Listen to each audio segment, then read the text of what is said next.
स्वागत है आप सभी का 5 मिनट कंसेप्ट के इस नए सीरीज़ में। ये है वीडियो नंबर 18। इस वीडियो में बात करने वाले हैं काफ़ी ज़्यादा इंटरेस्टिंग टॉपिक के ऊपर। आज हम आपको बताएंगे कि ट्रेन में कितने टोटल मोटर लगे हुए होते हैं। हालांकि ट्रेन के ऊपर हमने कई सारी वीडियोस बनाई हैं। आपको बताइए कि ट्रेन कैसे काम करता है, कौन सी मोटर इसमें लगी हुई होती है, वो मोटर किस प्रकार से काम करता है। तो कुछ क्वेश्चंस थे जो कमेंट सेक्शन में रिपीट हो रहे, तो हमने सोचा कि क्यों ना इसी के ऊपर एक वीडियो ही बना दिया जाए। तो अगर आप ये सारी बातें जानना चाहते हैं तो इस वीडियो को देखते रहिए, और भी काफ़ी सारी हम बातें करेंगे और आपको कुछ नया तो क्या, बहुत कुछ सीखने मिलने वाला है। सबसे पहले तो मैं आपको ये बताना चाहूँगा कि ये चीज़ आप क्लियर कीजिए कि ये जो बोगी और कोच होता है, ये दो अलग अलग चीज़ें होती हैं। और अक्सर जो है आपने बात करते हुए लोगों का सुना होगा कि बात करते हैं कि भैया जनरल बोगी है, स्लीपर बोगी है, या एसी बोगी, इस तरह का जो है बात करते हैं। या स्लीपर में भी जो है कौन सा कहाँ सीट पड़ा है आपका, S1 S2 S5 इस तरीके का। तो एक्चुअली वो जो बताना चाहते हैं वो कोच के बारे में बात कर रहे होते हैं, बट वो बोल बोगी रहे होते हैं। तो बोगी क्या होता है, ये कोच से कैसे डिफरेंट होता है। देखिए, कोच तो आपको जो बड़ा वाला डब्बा दिख रहा है ऊपर में, वो तो कोच होता है आपका। बोगी क्या होता है, बोगी जो नीचे जो आप देख रहे हो ना, व्हील वगैरह सस्पेंशन लगा हुआ रहता है, एक लोहे का पूरा सिस्टम बना हुआ होता है जो कि कुछ इस प्रकार का दिखता है, तो इसे हम बोगी कहते हैं। अब ऐसे दो बोगी लगे हुए होते हैं एक कोच में, यानी कि एक कोच है उसके नीचे हम दो बोगी लगाते हैं जनरली, जो ICF की बात करें या LHB की बात करें। तो इसका ये मतलब होता है कि जहाँ पे हम लोग बैठते हैं वो हमारा कोच होता है।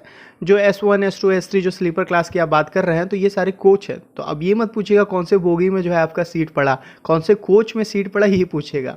और इस कोच के नीचे ये जो व्हील और एक्सेल और सस्पेंशन ब्रेकिंग का जो पूरा सिस्टम लगा हुआ रहता है, एक लोहे का पूरा सिस्टम होता है, वो हमारा बोगी होता है। और ऐसे दो बोगी लगे हुए होते हैं एक कोच में। चीज़ें क्लियर है। अब देखिए, आपका जो सवाल था ना कमेंट सेक्शन में, वो ये होना चाहिए था कि 12 कोच की गाड़ी में कितने मोटर लगे हुए होते हैं, राइट। और ये भी समझने वाली बात है कि हम कौन सी ट्रेन के बारे में बात कर रहे हैं। देखिए, मैंने आपको पहले ही बताया है कि ट्रेन के कई सारे प्रकार होते हैं। अभी जिस ट्रेन के बारे में हम बात कर रहे हैं वो लोकोमोटिव ट्रेन होता है। ये जो आपने सुना है ना, राजधानी एक्सप्रेस, दुरंतो एक्सप्रेस, शताब्दी एक्सप्रेस, गरीब रथ एक्सप्रेस, हमसफ़र एक्सप्रेस, ये सारे जो सफ़र है, ये सारे जो एक्सप्रेस है, ये सब आपके लोकोमोटिव ट्रेन्स होते हैं। यहाँ पे बड़ा सा इंजन हमारे आगे होते हैं और उसके पीछे कोचेस लगे हुए रहते हैं। तो ये जो मोटर है ना, वो मोटर लोकोमोटिव ट्रेन में जितनी भी मोटर है, इंजन और ट्रांसफार्मर वगैरह जितना तामझाम है, सब इंजन के अंदर ही होता है। कोचेज़ में कुछ ऐसा कुछ मोटर वगैरह आपको देखने नहीं मिलेगा। तो इसका क्या मतलब हुआ, इसका मतलब ये हुआ कि फ़र्क नहीं पड़ता है कि कितना कोच का गाड़ी है, कितने मोटर लगे हुए, ये डिपेंड करता है कि हम कौन सा लोकोमोटिव यूज़ में ले रहे हैं। और आपने भी कई सारे नाम सुने होंगे, जैसे WAP1, WAP3, WAG5, WAP9। अभी जो एक गुड्स में WAG12 एक नया नया जो आया है, जिसका 12,000 HP जो है पावर आउटपुट है। तो ये जो है कई सारे होते हैं। जैसे पैसेंजर में भी कई सारे आपको देखने मिल जाएंगे, पूरा सीरीज़ चल रहा है WAP का। और गुड्स ट्रेन में भी WAG का पूरा सीरीज़ चल रहा है। तो डिफरेंट जो है लोकोमोटिव हमारे पास हैं। अब इस लोकोमोटिव में कितना मोटर लगा हुआ है वही बताएगा कि हमारे ट्रेन में कितना मोटर लगा हुआ है, क्योंकि वही है भैया जो हमारे पूरे कोच को खींच रहा है। तो ये तो बात थी हमारी लोकोमोटिव ट्रेन की। अब अगर हम EMU ट्रेन के बारे में बात करेंगे, इलेक्ट्रिकल मल्टीपल यूनिट, जैसे आप लोकल ट्रेन भी कहते हैं जो आपकी सिटी में चलता है, तो उसका क्या कहानी है। देखिए, वहाँ पे कोई बड़ा इंजन नहीं होता है आगे जो पूरे ट्रेन को खींचता है। वहाँ पे हमने इस इंजन को क्या है ना, डिस्ट्रीब्यूट कर दिया है। छोटा छोटा इंजन जो हमारे पूरे ट्रेन में डिस्ट्रीब्यूटेड होता है, सब डिस्ट्रीब्यूटेड इंजन भी कह सकते हैं। हर तीन कोच के बाद जो है एक हमारा कोच होता है, जिसे हम मोटर कोच कहते हैं, जहाँ पे हमारा मोटर वगैरह ट्रांसफार्मर वगैरह लगा हुआ रहता है। तो ऐसा कुछ होता है। तो उसका एक पूरा अलग ही कहानी है, जिसके बारे में हम किसी और वीडियो में डिस्कस करेंगे। आज हम लोकोमोटिव ट्रेन के बारे में आपको बताते हैं। तो यहाँ तक तो आपको समझ में आता है कि हाँ भैया, जो लोकोमोटिव है, जो इंजन आगे है हमारा, उसी के अंदर सारा मोटर वगैरह लगा हुआ रहेगा। अब ये मोटर कहाँ लगा हुआ रहता है, ये जो व्हील देख रहे हैं ना, व्हील का जो एक्सेल होता है, किसे एक्सेल कहते हैं, ये दो व्हील को जो जोड़ करके एक बड़ा सा रॉड होता है, इसे ही हम व्हील का एक्सेल कहते हैं। तो इसी में जो है हमारे गियर के थ्रू जो है मोटर कनेक्टेड होता है। हमारा मोटर घूमता है और उसके थ्रू जो है हमारा व्हील का एक्सेल घूमता है, उसके चक्के को घुमाता है और हमारा ट्रेन जो है आगे बढ़ता है। सिंपल सा फंडा है। तो अगर हम इस इंजन में, ये जो आगे लोकोमोटिव है, इसके व्हील पेयर को काउंट कर ले, यानी कि जो एक्सेल लगे हुए उसको हम काउंट कर ले, तो हमें पता चल जाएगा कितना नंबर ऑफ मोटर कनेक्टेड है। नहीं, ये तरीका गलत होगा। हो सकता है 90% ऑफ टाइम्स में आपका आंसर सही आ जाए, पर ये सही अप्रोच नहीं है। क्योंकि ये ज़रूरी नहीं है कि हर एक व्हील के एक्सेल में मोटर कनेक्टेड हो, तब तो ये गड़बड़ है। हमने number of wheel pair count कर लिया, फिर हमने सोचा ऐसा होगा, पर ऐसा नहीं हो सकता है, ये ज़रूरी नहीं है। इसलिए AAR, association of American rail road, इन्होंने जो है 2 पार्ट में क्लासीफाई कर दिया इस व्हील को। एक को कहा है कैरिंग व्हील और दूसरे को कहा है ड्राइविंग व्हील। अब नाम से आपको समझ में आ रहा है, जो ड्राइविंग व्हील है वो एक ऐसी व्हील है, वो एक ऐसा एक्सेल है जहाँ पे हमारे मोटर कनेक्टेड होंगे, तो उसे हम ड्राइविंग व्हील कहेंगे, क्योंकि वो हमारे पूरे ट्रेन को ड्राइव करने वाला है। अब कैरिंग व्हील क्या है? कैरिंग व्हील ऐसा व्हील है जहाँ पे मोटर नहीं है, वो हमारे जो इंजन का जो लोड है उसको कैरी कर रहा है। दैट्स वाई, बड़ा सिंपल सा है। अब इसी चीज़ को ना रिप्रेजेंट करने का एक तरीका होता है। अब देखिए इंटरनेट में भी अगर आप जा करके गूगल में सर्च करेंगे कि WAP1 में कितना मोटर कनेक्टेड है, पूरा विकिपीडिया आप छान मारिएगा, आपको कहीं जो है डायरेक्ट लिख करके नहीं आएगा कि इसमें 6 मोटर यूज़ किया गया है या 4 मोटर यूज़ किया गया है कि 8 मोटर यूज़ किया गया है, कभी ऐसा लिख करके नहीं आता है। आपको कुछ टेक्निकल वर्ड्स लिख करके आते हैं जो मैं आपको बताऊंगा अभी। तो ये चीज़ से आप आइडेंटिफाई कर पाएंगे कि अच्छा एज इट इज़ आप आइडेंटिफाई कर पाएंगे कि यहाँ पे कितने नंबर ऑफ व्हील्स हैं, उसमें से कितना हमारा कैरिंग व्हील है, उसमें कितना जो है हमारा ड्राइविंग व्हील है। तो ड्राइविंग व्हील है तो जितना ड्राइविंग व्हील रहेंगे उतना नंबर ऑफ मोटर होगा, राइट। बड़ा सिंपल सा लॉजिक है। तो अगर आप WAP4 को आप गूगल में सर्च करके विकिपीडिया में जाइएगा तो आपको देखने मिलेगा कि पूरा ट्रेन का जो A to Z पूरा जो स्पेसिफिकेशन है कि उसमें क्या क्या लगा हुआ है, उसका लेंथ कितना है, उसका जो है वेट कितना है, हाइट क्या है, उसकी जो स्पीड है वो मैक्सिमम स्पीड कितना है, पावर आउटपुट कितना है, सब कुछ आपको देखने मिल रहा है। पर अब यहाँ पे ध्यान से आप देखो, कहीं भी आपको मोटर के बारे में कोई भी इन्फॉर्मेशन देखने मिल रहा है कि कितना नंबर ऑफ मोटर यूज़ किया, नहीं दिया हुआ है। बट ये जो है ना AARUIC, ये जो 2 चीज़ लिखा हुआ है, इसको देख करके आपको समझ में आ जाना चाहिए कि कितना नंबर ऑफ मोटर जो है हमारे लोकोमोटिव में लगा हुआ है। तो अब ये कैसे देख के आपको समझ में आएगा, इसके बारे में कुछ आइडिया रहेगा तभी तो। AAR तो मैंने आपको बताया कि association of American rail road, तो इसने जो है क्लासीफाई किया था कि हाँ भाई कैरिंग व्हील होता है, ड्राइविंग व्हील होता है। तो अगर आपको पता चल जाता है कि कैरिंग व्हील कितना है, ड्राइविंग व्हील कितना है, तो आप पता लगा पाओगे कि हाँ भाई ड्राइविंग व्हील जितना है उतना नंबर ऑफ मोटर है। तो ये कैसे पता चलेगा?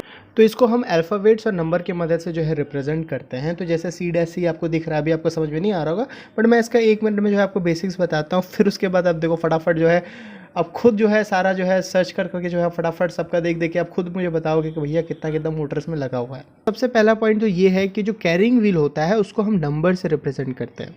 यानी कि अगर आपका एक पेयर ऑफ कैरिंग व्हील होगा लोकोमोटिव में, वो जो आगे इंजन है वहाँ पे, तो उसको हम लोग 1 से रिप्रेजेंट करेंगे। अगर 2 होगा, 2 पेयर ऑफ व्हील होगा जो कैरिंग व्हील होगा जहाँ पे मोटर नहीं लगा हुआ है, उसको हम 2 से रिप्रेजेंट करेंगे। 3 होगा, 3 पेयर ऑफ व्हील होगा, यानी कि 3 चक्का लगा हुआ आपको दिख रहा है इंजन में, और उन सब में जो है आपके मोटर्स नहीं लगे हुए, वो सिर्फ हमारे वेट को कैरी कर रहे हैं, तो उसमें जो है हम लोग 3 रिप्रेजेंट करेंगे। और दूसरी तरफ ड्राइविंग व्हील का अगर मैं बताऊं, ड्राइविंग व्हील यानी कि एक ऐसा व्हील जिसके एक्सेल में हमारे मोटर लगे हुए होते हैं, तो उसको हम अल्फ़ाबेट से जो है रिप्रेजेंट करते हैं। अगर एक पेयर ऑफ व्हील में अगर हमारा मोटर कनेक्टेड है तो उसको A से रिप्रेजेंट करेंगे। अगर 2 पेयर ऑफ व्हील है जहाँ पे हमारे मोटर कनेक्टेड है, उसको हम B से रिप्रेजेंट करेंगे। यानी कि हमको दिख रहा है कि 2 व्हील है और दोनों में मोटर कनेक्टेड है, तो उसको हम B से रिप्रेजेंट करते हैं। अगर 3 पेयर ऑफ व्हील है तो हम उसमें जो है मोटर कनेक्टेड है, तो उसको हम C से रिप्रेजेंट करेंगे। अगर 4 पेयर ऑफ व्हील है और उसमें मोटर कनेक्टेड है, उसको D से रिप्रेजेंट करेंगे। ठीक है, ये बेसिक्स है। ड्राइविंग व्हील को किससे रिप्रेजेंट करते हैं? अल्फ़ाबेट से करते हैं। और कैरिंग व्हील को किससे रिप्रेजेंट करते हैं? नंबर से करते हैं, 1 2 3 4 ऐसे। बस इतना ही था हमारा बेसिक्स। अब डायरेक्ट जो हम लोग देखते हैं और उसको समझते हैं। देखिए यहाँ पे क्या क्या लिखा हुआ है, AAR में क्या लिखा हुआ है, C' लिखा हुआ है। तो यहाँ पे क्या है कि अल्फ़ाबेट लिखा हुआ है, यहाँ पे कोई न्यूमेरिक वैल्यू आपको देखने नहीं मिल रहा है, 1 2 3 4 देखने नहीं मिल रहा है। तो इससे हमें ये समझ में आ रहा है कि ये जो लोकोमोटिव है वहाँ पे हमारा ऐसा कोई भी व्हील नहीं है जो कैरिंग व्हील है, सारे जो व्हील है वो हमारे ड्राइविंग व्हील है। पहले तो ये इन्फॉर्मेशन मिल रहा है। अब हम अल्फ़ाबेट देख रहे हैं, क्या लिखा हुआ है, C लिखा हुआ है। C मतलब क्या आप समझ रहे हैं? C मतलब ये समझ रहे हैं कि हमारा 3 पेयर ऑफ व्हील है जो ड्राइविंग व्हील है। अब ड्राइविंग व्हील कब बनेगा? जब उसमें मोटर लगे हुए रहेंगे, यानी कि हमारे 3 मोटर कनेक्टेड है। फिर -C लिखा हुआ है। अब ये -C क्यों लिखा हुआ है? मैंने क्या बताया था कि एक कोच में जनरली हमारे 2 बोगी लगे हुए होते हैं, तो यहाँ पे यही चीज़ ये रिप्रेजेंट कर रहा है। ये जो C है ये हमारे हमारे एक बोगी की बता रहा है इन्फॉर्मेशन कि एक बोगी में यहाँ पे हमारे 3 चक्के हैं और तीनों चक्के में टोटल हमारे 6 चक्के हैं। तो पेयर ऑफ चक्का आप बताएं तो वो 3 पेयर ऑफ चक्का है। तो 3 पेयर ऑफ चक्के में क्या है कि हमारे 3 मोटर लगे हुए हैं और यहाँ भी हमारा जो है 3 पेयर ऑफ व्हील है। तो 3 पेयर ऑफ व्हील में 3 जो है मोटर है। तो टोटल मोटर कितना हो गया, 3 + 3 6 मोटर है। तो WAP4 में कितना मोटर है, 6 मोटर यूज में लिया जाता है। अब अगर मान लीजिए यहाँ पे कुछ ऐसा होता 1B-1B होता तो क्या हम इसे समझते हैं। इससे ये समझ में आता है कि 1 लिखा हुआ है तो यानी कि 1 पेयर ऑफ ऐसे व्हील है जो हमारे कैरिंग व्हील है, और B लिखा हुआ है B यानी कि 2 ऐसे पेयर ऑफ व्हील है जहाँ पे मोटर्स लगे हुए, यानी कि टोटल तो हमारा 3 पेयर ऑफ व्हील एक बोगी में हुआ, राइट। उसमें से एक जो व्हील है उसमें मोटर नहीं लगा हुआ है, वो हमारे कैरिंग व्हील है, और 2 ऐसा पेयर ऑफ व्हील है जहाँ पे हमारे मोटर लगे हुए हैं।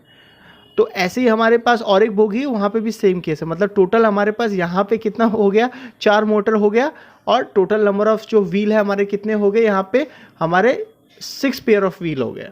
तो ये भी जो केस है ना, ये पॉसिबल है। अब देखिए WAP5 के बारे में देख लेते हैं। तो यहाँ पे हमने सर्च किया तो यहाँ पे हमें UIC क्या दिख रहा है, BO-BO दिख रहा है। तो इसका क्या मतलब होता है, B का मतलब मैंने क्या बताया था कि 2 पेयर ऑफ ऐसे व्हील हैं जो कि ड्राइविंग व्हील है एक कोच में, और दूसरे कोच में क्या, वही सेम 2 पेयर ऑफ व्हील है जो कि ड्राइविंग कोच है। अब देखिए O से आप कंफ्यूज हो रहे होगे कि ये O क्या है यार बीच में। तो देखिए O का भी एक अलग मतलब होता है। ड्राइविंग व्हील भी हमारे 2 प्रकार के होते हैं, एक इंडिपेंडेंटली ड्राइविंग व्हील होता है, एक कपल ड्राइविंग व्हील होता है। तो ये कुछ ज़्यादा ही टेक्निकल हो जाएगा, उतना टेक्निकल डिटेल में नहीं जाएंगे। मैक्सिमम आपको जो अल्फ़ाबेट यहाँ पे देखने मिलेगा वो आप कंसिडर करोगे A-B-C max to max D, उससे ज़्यादा आपको देखने नहीं मिलेगा। ये O वगैरह को फिलहाल जो है आप जो है हटा दीजिए, उसको ध्यान मत दीजिए।